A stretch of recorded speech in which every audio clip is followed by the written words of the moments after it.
ఎప్పుడు పర్మిషన్లు అడిగినా పర్మిషన్లు రావు. మేము సాగర సమర దీక్ష కోసం పర్మిషన్ అడిగితే ఆ రోజు పర్మిషన్ ఇవ్వలేదు. మేము సాగరహారానికి అడిగితే విపరీతమైనటువంటి ఘర్షణ పడవలసి వచ్చింది. చివరి దాకా పర్మిషన్ ఉంటుందో ఉండదో మాకు తెలియదు. విపరీతమైనటువంటి వేధింపులకు లోనైంది.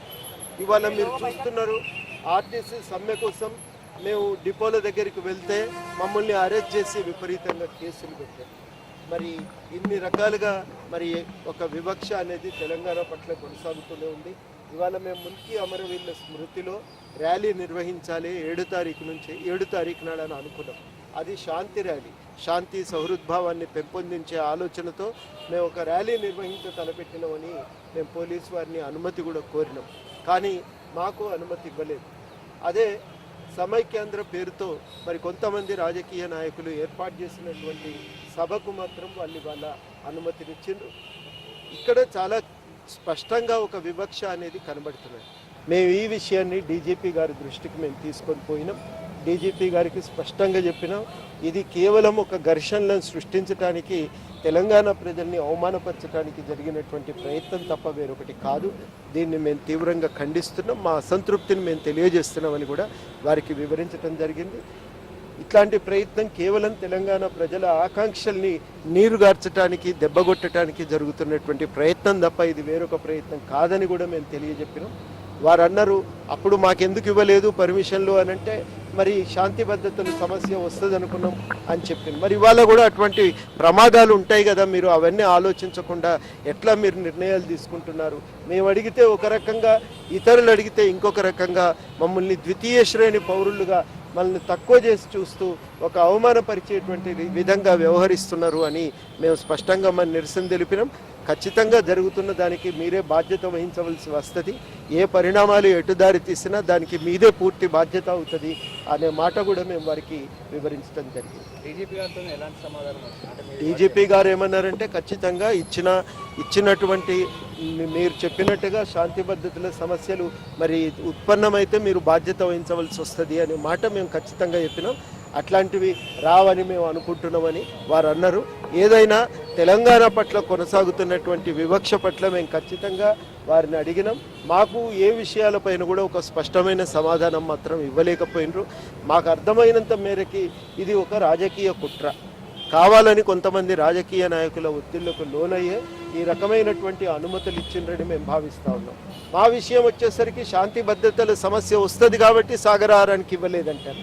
అంటే ఇప్పుడు రాదనే నిర్ధారణకు ఎందుకు వచ్చిండ్రు, అప్పుడు వస్తుందని ఎందుకు అనుకున్నారు అని అంటే దానికి ఇంతవరకు వారి నుంచి మాత్రం ఒక స్పష్టమైన సమాధానం రాలేదు.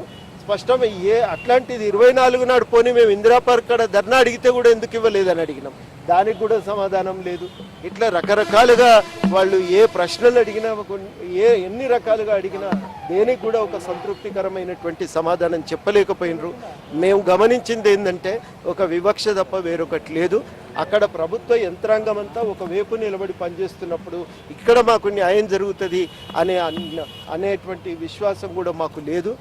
కేవలం ఆ విషయాన్ని, మా అసంతృప్తిని, మా యొక్క ఆవేదనను, మా నిరసనను వ్యక్తం చేయడానికే ఇవాళ మేము అందరినీ కలుస్తున్నాం. మా నిరసన వ్యక్తం చేసినాం. ఒకటి మీ ద్వారా తెలంగాణ ప్రజలకు చెప్పేది ఏంటంటే 7 తారీఖు నాడు మాత్రం ఖచ్చితంగా కార్యక్రమం ఉంటుంది. కార్యక్రమం జరిపి తీర్థం. ఏం కార్యక్రమం, ఏ రకంగా చేస్తామనేది మేము ప్రకటిస్తాం. రేపు కూర్చుంటాం, పెద్దలందరితో మాట్లాడి అందరితో చర్చించి రేపు ఖచ్చితంగా ప్రకటిస్తాం. అందరూ కూడా సంసిద్ధంగా ఉండాలని అందరినీ కోరుతున్నాం. జై తెలంగాణ. దీనికి సంబంధించి విద్యార్థులు కూడా చాలా మంది కలవడం జరిగింది, మీరు కలవడం జరిగింది, తెలంగాణకు సంబంధించి చాలా సంఘాలన్నీ కూడా కలవడం జరిగింది. ఎవరికి కూడా అనుమతి. వివక్ష, తెలంగాణ పట్ల ఆంధ్ర పాలనలో సాగుతున్నటువంటి వివక్షకి ఇది ఒక గుర్తు. మనం తెలంగాణ పౌరులంటే చిన్న చూపు, ఈ ప్రాంతం అంటే వివక్ష, ఒక పరాయిలను చూసినట్టు చూడటం అనేది జరుగుతున్నది. దీని నుంచి బయటపడటానికే తెలంగాణ అడుగుతున్నాం. ఇవాళ తెలంగాణ వస్తే తమ పెత్తనం ఎక్కడ పోతుందనో బాధ. అందుకని దీనికి కార్యకలాపాలకు ఉండవు. ఆ సమైక్యాంధ్ర అంతా వాళ్ళు నడిపిస్తున్నటువంటి ఉద్యమం, ఆ వాళ్ళు నడిపిస్తున్నటువంటి కార్యాచరణ కాబట్టి దగ్గరుండి ఆ కార్యాచరణ విషయంలో వాళ్ళు ముందుండి దాన్ని నడిపిస్తున్నారు. అక్కడ అరెస్టులు ఉండవు, కేసులు ఉండవు. అడగంగానే వాళ్ళకు వెంటనే పర్మిషన్లు వస్తుంటాయి. కానీ తెలంగాణ విషయంలో మాత్రం వివక్ష, అణిచివేత, దాడి, అరెస్టులు, కేసులు ఇవి మేము చవిచూసినటువంటి మా అనుభవాలు. ఇవాళ మరొక్కసారి పర్మిషన్లు ఎందుకు ఇస్తున్నారు అందరూ పూనుకొని అంటే హైదరాబాద్లో ఘర్షణలు సృష్టించాలి, దాన్ని అడ్డం పెట్టుకొని ఆ దాడులను అడ్డం పెట్టుకొని తెలంగాణ ప్రకటన అడ్డుకోవాలనేటువంటి ఒక తాపత్రయం తప్ప వేరొకటి లేదనే మేము భావిస్తున్నాం. చెప్పండి.